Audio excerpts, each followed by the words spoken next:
O amigo perguntou cálculo de churrasco, como montar um churrasco, eu vou passar alguma coisinha para vocês também, tá? Vamos lá, galera. Existem várias maneiras de você fazer um fogo, correto? Eu vou explanar 4 para vocês, que seria... Aqui a gente já tem um fogo pronto, mas nós teríamos o álcool, tá? Técnica de vulcão, a técnica de papel higiênico com óleo, tá? Basicamente é o que a gente mais usa, essas 3. O álcool, galera.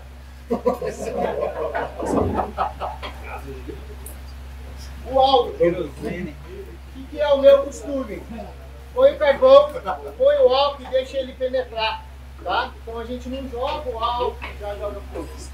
Põe o álcool, deixa ele 2, 3 minutos, o carvão vai absorver esse álcool e ele vai acender mais rápido. Então é um cuidado que a gente tem que ter quando você está trabalhando com uma parrilha, que eu vou falar sobre tipos de churrasqueira também, tá? Qual é o cuidado que a gente tem quando você está trabalhando com uma parrilha ou quando você está trabalhando numa churrasqueira tradicional? Na churrasqueira tradicional ela é totalmente fechada. Se você botar o álcool e esperar muito tempo, ele vira um gás. Entendeu? Então assim, 2, 3 minutinhos, não mais que isso. Tá? Aqui ele não tem perigo porque ele seca. Tá? Então, álcool. Segundo, técnica de vulcão. O que seria a técnica de vulcão?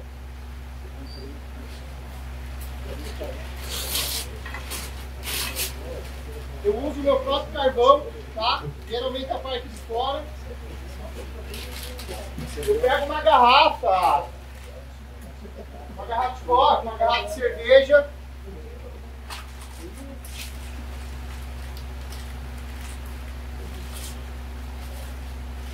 Eu enrolo o papel, faço isso até em cima, tiro a garrafa, ele vai ficar um funil, põe o carvão, põe um papel dentro, acende. Essa técnica de funil e o carvão em volta, tá?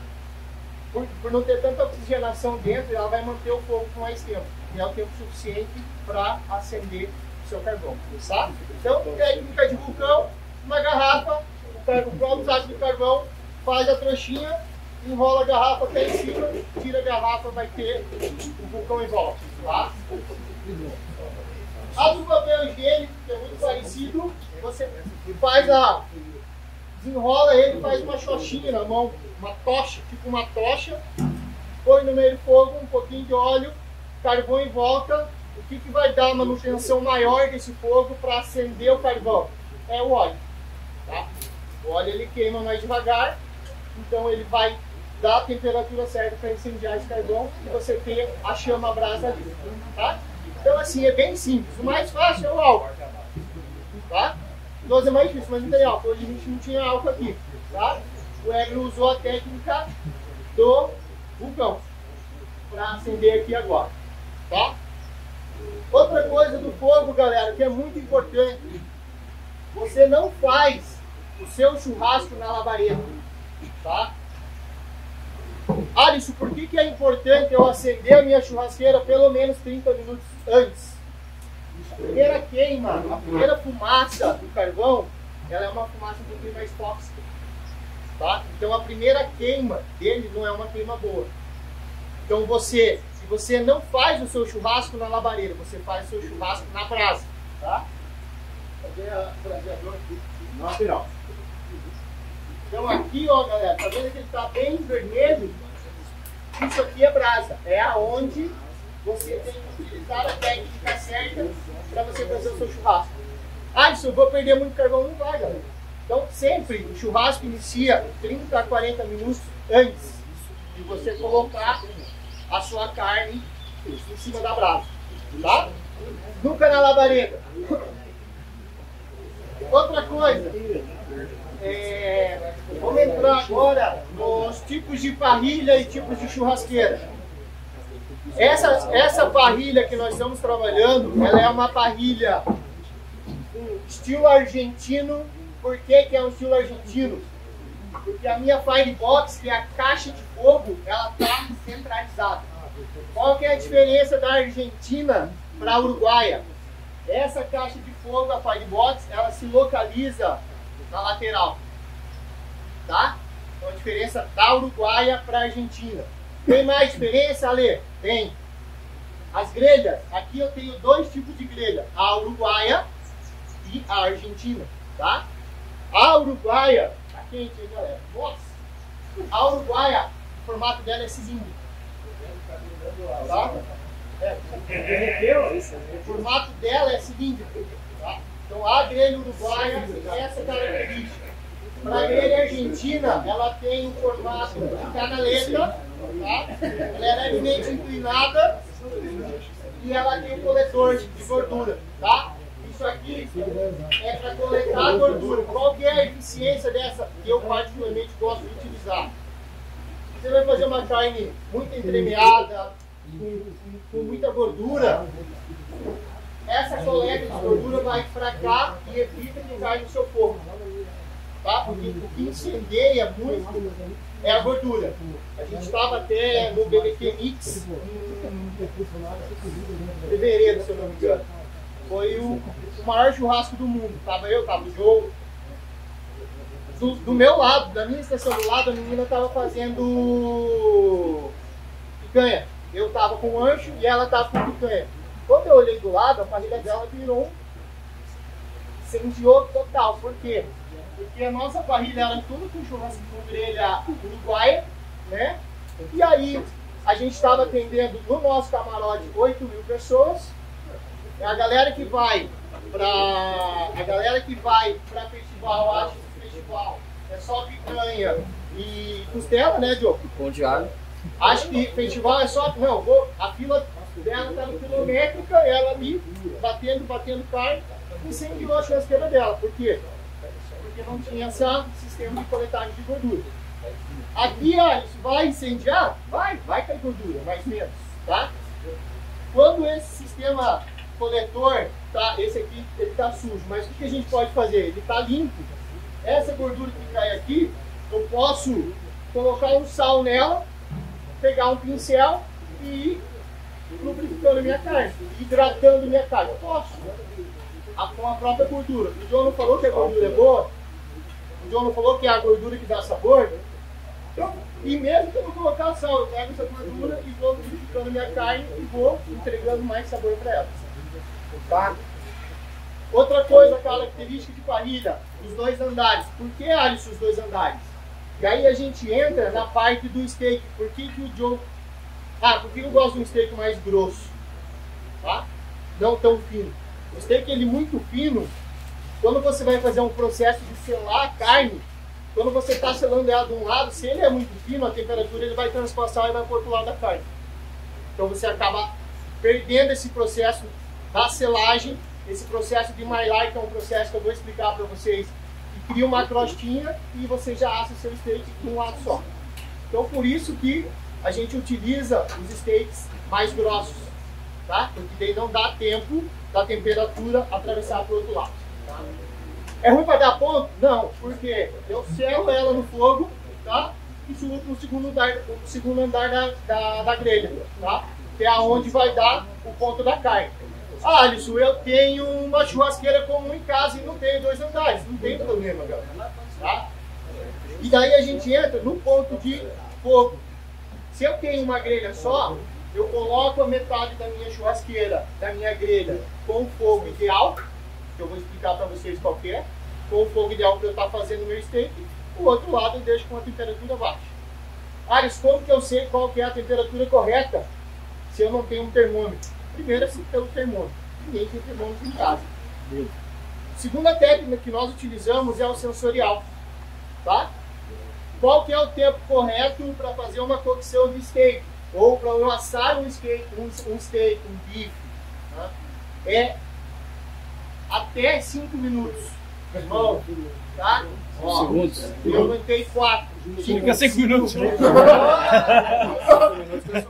minutos não, né, galera? 5 segundos. Então, vai ter braço de água. Braseiro, põe a mão lá. 1, 2, 3. Tá? Pegou. Entendeu? Então, é sensorial. Alisson, eu quero fazer aquela ponta.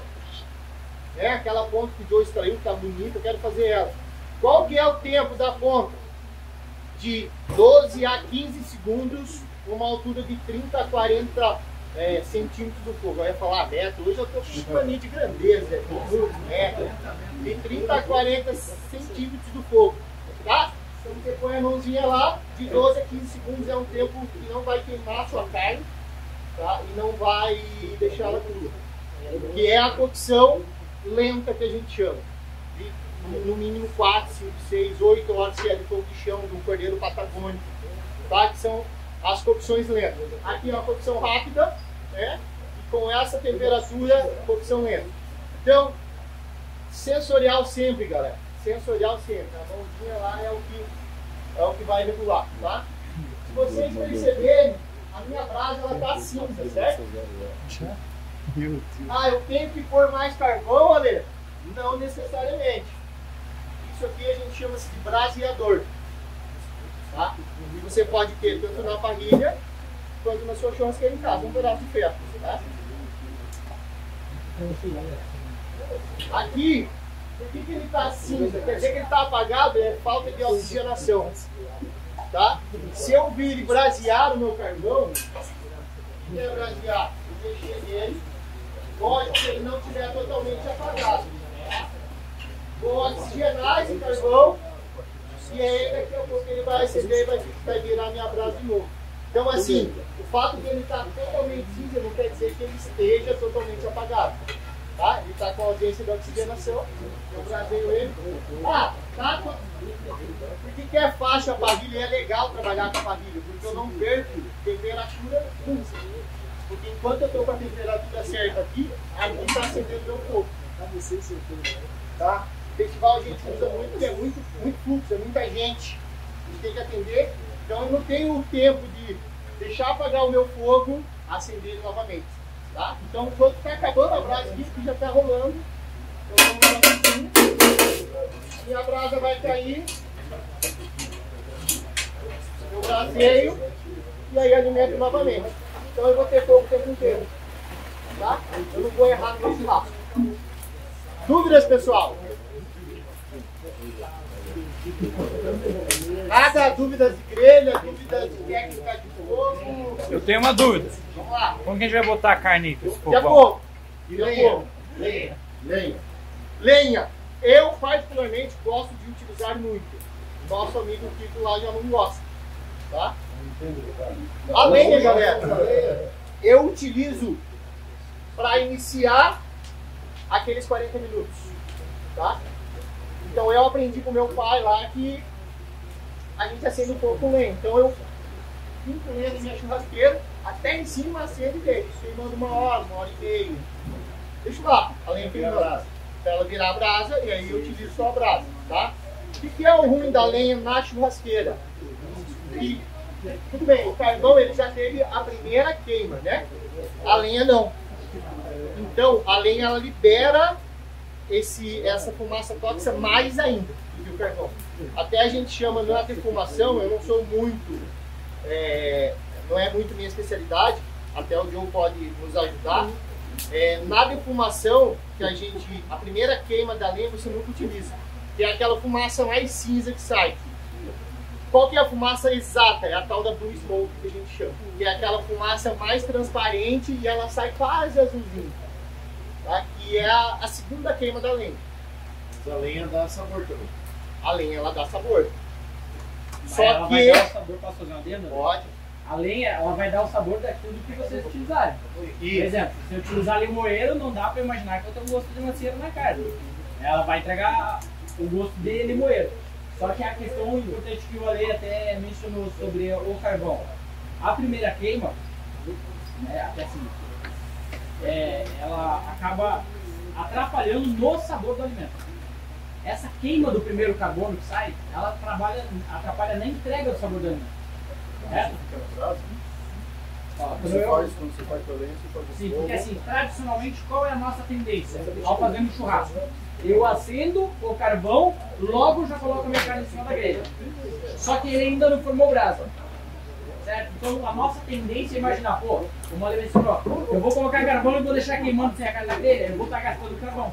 Na verdade não. É melhor você deixar o carvão queimar um pouquinho até chegar na temperatura ideal de brasa, Porque o que assa a carne não é fogo, é brasa, do que você errar no steak, você pagou 59 quilos.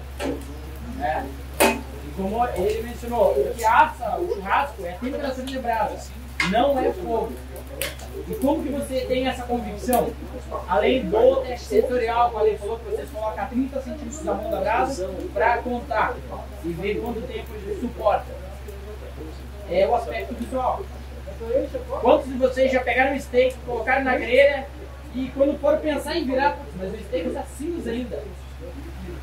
Está pálido, parece que foi feito no micro-ondas. No Brasil, a maioria das são feitas fazendo fogo. É isso mesmo. Geralmente iam lá na praia, Isso. e vinha aquela distância. Sim. Muito difícil. Sim, tem uma profundidade maior. Por quê? Porque antigamente não tínhamos carne de qualidade igual temos hoje. Então, antigamente, os nossos pais nos ensinaram que a gente tinha que assar as carnes a uma longa distância, por um longo período, e cortar fininho, para conseguir comer a carne, né? Porque eram de animais que eram utilizados na lavoura, certo? Depois de 5, 6 anos, eles eram abatidos e eram vendidos nas casas de carne. Então, hoje em dia, o padrão de produto diferenciado nos permite grelhar a carne ao invés de assar a carne. Então, é um processo muito mais rápido e que consegue entregar um sabor diferenciado. Você está falando da questão sensorial, mas existe uma temperatura que vocês padronizam. Acima de 120 graus. E como você identifica isso sem termômetro? Pelo aspecto visual. Eu coloquei o meu steak, ele começou a dourar sem queimar a carne, significa que eu já atingi a temperatura ideal. Porque essa famosa reação de Maillard, que o Ale mencionou, é justamente isso. Ela é dada quando tem a temperatura ideal. E se não atingir essa temperatura ideal, a carne vai ficar pálida. Né? Então a gente não vai ter esse resultado. Ele vai explicar. Essa temperatura ela vai de 100 a 120 a 140 graus, que é onde eu consigo fazer essa reação química na carne. Tá? Mais dúvidas, galera, sobre fogo, sobre o tempo de fogo, brasa, tá? Eu vou falar um pouco agora, bem rápido, de como você desenvolve, qual que é o cálculo que eu tenho que fazer para um churrasco, tá? Geralmente, uma pessoa tende a comer de 250 a 350 gramas ou 400 gramas de carne, tá? Então, o que eu tenho que me ater a isso? Quais são os acompanhamentos que eu tenho no churrasco?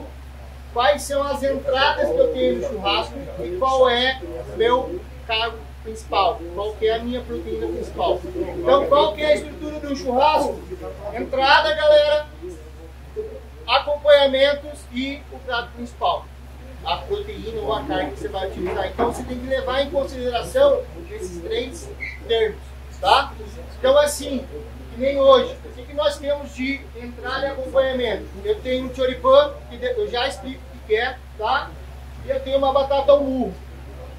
Então eu tenho 2 acompanhamentos, eu tenho uma entrada e um acompanhamento. Automaticamente eu faço um cálculo que carne vai mais. De 400 a 500 gramas de carne por pessoa. Isso eu como 1 quilo. Eu como, por mais que não pareça, eu como 250, 300 gramas de carne. Tá? O Joe, ele come 1 quilo, de meio. O Joe sabe que não tem tamanho. Entendeu? Desculpa, Joe, mas eu tenho que usar sempre esse.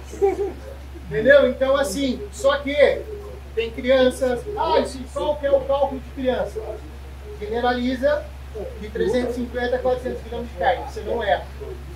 Tá? Tenho certeza, se você fizer esse cálculo por pessoa, ninguém vai sair com fome no seu churrasco. Vai ter gente falando mal? Vai, porque você é normal do ser humano, né? Mas ninguém vai sair com fome no seu churrasco. Não vai ser nem pouca nem muita proteína. Tá? Então assim, vou falar um pouco dos acompanhamentos que nós vamos fazer hoje. Outra coisa, galera.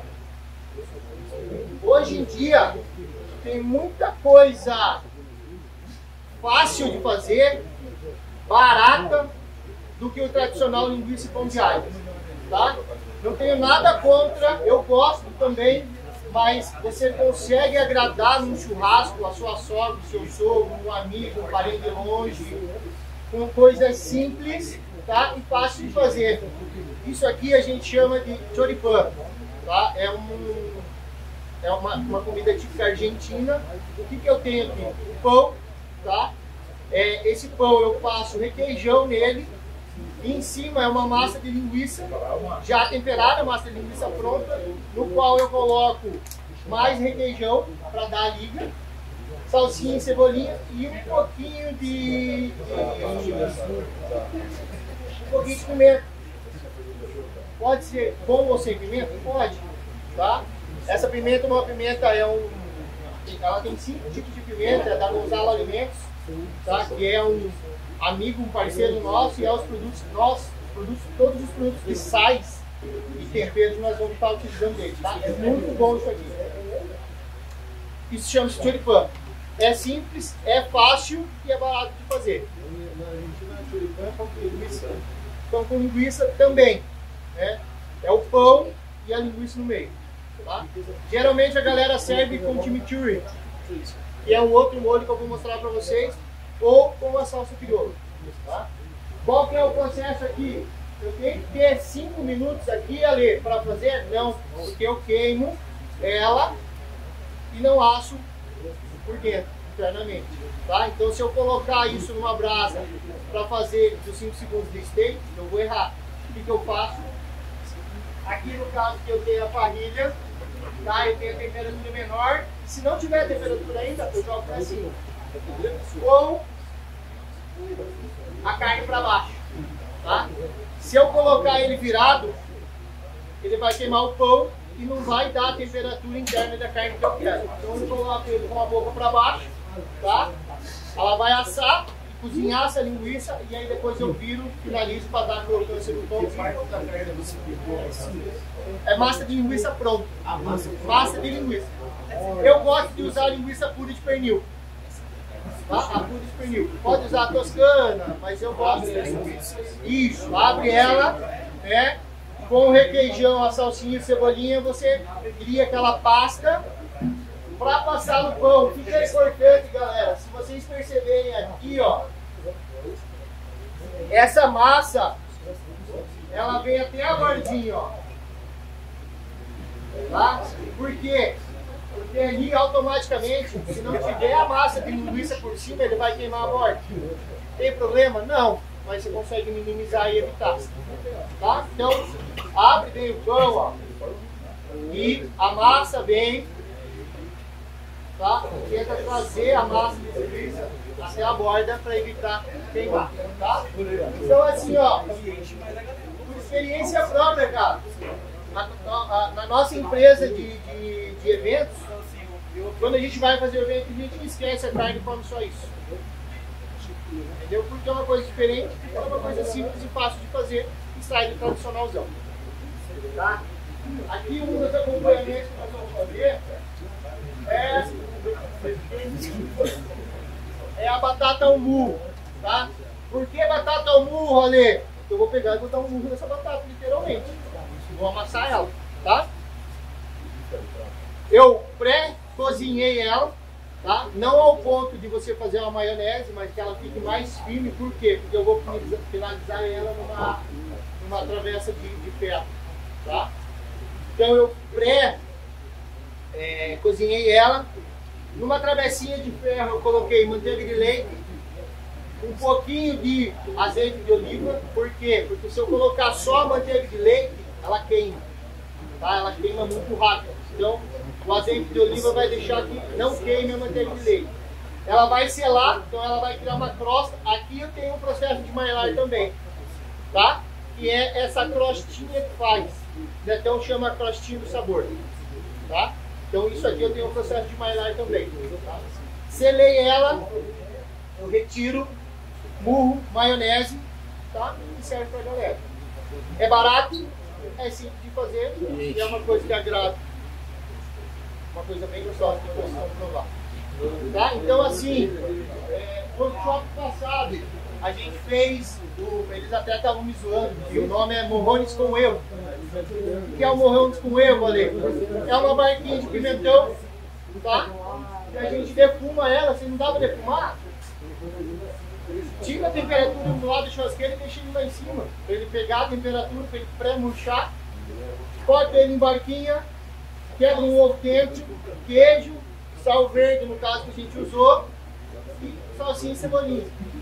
Deixa ele cozinhar o ovo e sirva. Tá? É simples e é barato de fazer. Tá? Então, assim, são alguns acompanhamentos que dão um charme a mais no seu churrasco, que é simples, barato e fácil de fazer. Boa! Abóbora, eu vou fazer um purê de abóbora. Tá? O que eu vou utilizar nesse purê de abóbora? Então, ele está ali assando ela. A gente faz às vezes na técnica do rescoldo, que é do lado da brasa. Ali a gente está defumando ela, não está defumando porque a casca está deixando passar, mas a técnica do rescoldo é pegar ela e colocar perto da brasa. Tá? Vai girando ela, você pode fazer isso também.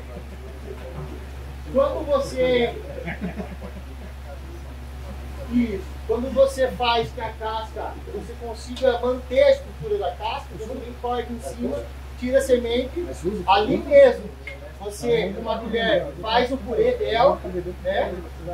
Pode ser um purê simples, só com sal? Pode. Sal e um limãozinho? Pode, fica bom também. A característica principal dela ela é uma abóbora adocicada. Então, tudo que você colocar que vai de encontro, ou o limão, que ele é mais ácido, né, o sal, ele vai harmonizar, ele vai dar sabor. Tá? O que a gente vai fazer? Ele vai abrir, vai pôr num bol, que é essas bacias cinza. Tá? Vai pôr num bol. Nessa massa eu vou estar utilizando. Meu garoto propaganda. Nessa massa eu vou estar utilizando provolone do Uruguaiana. Como é que é o cara que acompanha o guri de Uruguaiana? Fica ali, ó. Queijo provolone, pode utilizar os queijos, pode. Esse dia eu fiz com queijo prato e com queijo gorgonzola. Coloquei um pouquinho menos de queijo gorgonzola, porque ele não roubar aquele sabor, ele é mais forte. Mas pode inventar, galera. Aqui vocês podem inventar um monte de coisa. Tá? Então hoje eu vou usar o provolone, vou usar o requeijão, salsinha e cebolinha, tá? E sal verde da Gonzalo. Tá? Faz o purê, serve. Abóbora é barata. Tá? Fora o provolone, que daí ele é um queijo um pouco mais caro, mas o resto é tudo barato. Simples, barato e fácil de fazer. Tá?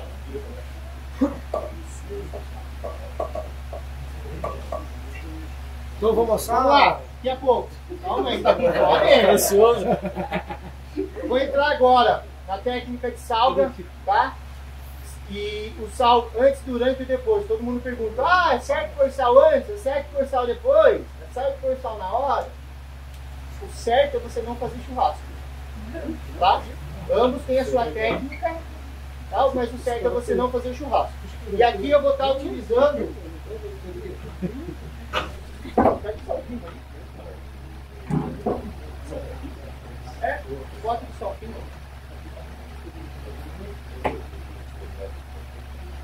Aqui, pessoal, eu tenho 4 tipos de sais. Qual que é a diferença? É tudo sal, tá? Mas eu tenho 4 tipos. O primeiro é o sal grosso.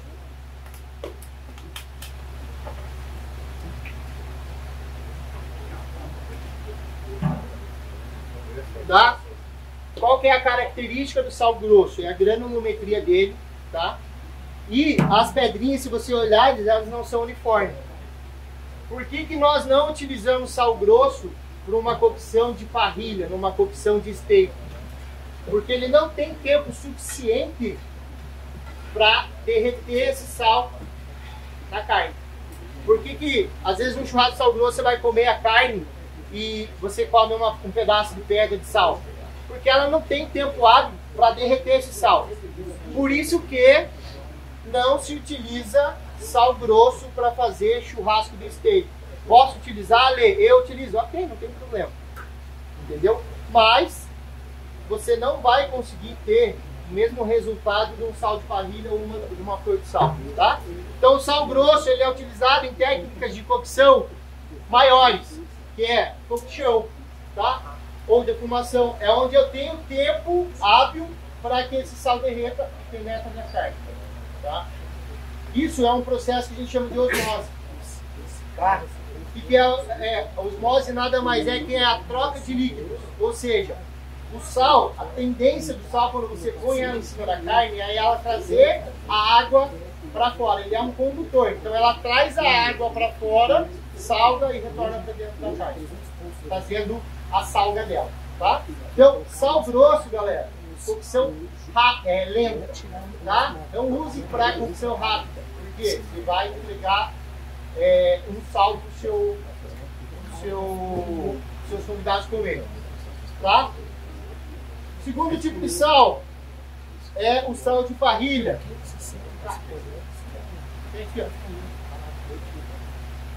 Qual que é a característica do sal de parrilha? Ele tem as pedrinhas mais uniformes, tá? Ó. Ele é um sal com uma absorção média, tá? A absorção dele é uma absorção média. Ou seja, você consegue já com ele ter esse derretimento na carne, tá? E os grãos dele são uniformes. O outro é a flor de sal. Aqui nós temos, que é o produto da Gonzalo, uma defumada, tá? E esse aqui é a flor de sal normal. Se vocês perceberem, ele está... Ah, desculpa. O sal de parrilha, ele fica entre o sal grosso e o sal fino, tá? É o sal de parrilha. Esse sal aqui, ele é um sal com uma umidade um pouquinho maior e ele é extraído na primeira camada, tá? A primeira camada de extração do sal, a gente retira a flor de sal, por isso que tem esse nome, flor de sal, porque é por cima, tá? E é uma flor mais fina, é um sal mais fino, tá? E a absorção dele é rápida, por quê? Porque ele é um sal mais mole, tá? Então a diferença de todos é que ele é um sal mais mole, por ser essa primeira extração, tá? Então a absorção dele é muito rápida, pode errar, né? Pode errar porque aqui você consegue, principalmente quem utiliza salga, aqui você consegue mais facilmente você ver onde o sal está caindo. Aqui no sal fino não. Você não sabe onde está caindo. Você joga, automaticamente ele derrete e aí você não sabe onde salgou. Aqui não. Tá? E o sal fino a gente não utiliza a não ser para marinadas. Tá? E daí a marinada é aquele tempero líquido. Você faz antes. Por que, Ale? Antes, durante e depois, que é as três técnicas de salga.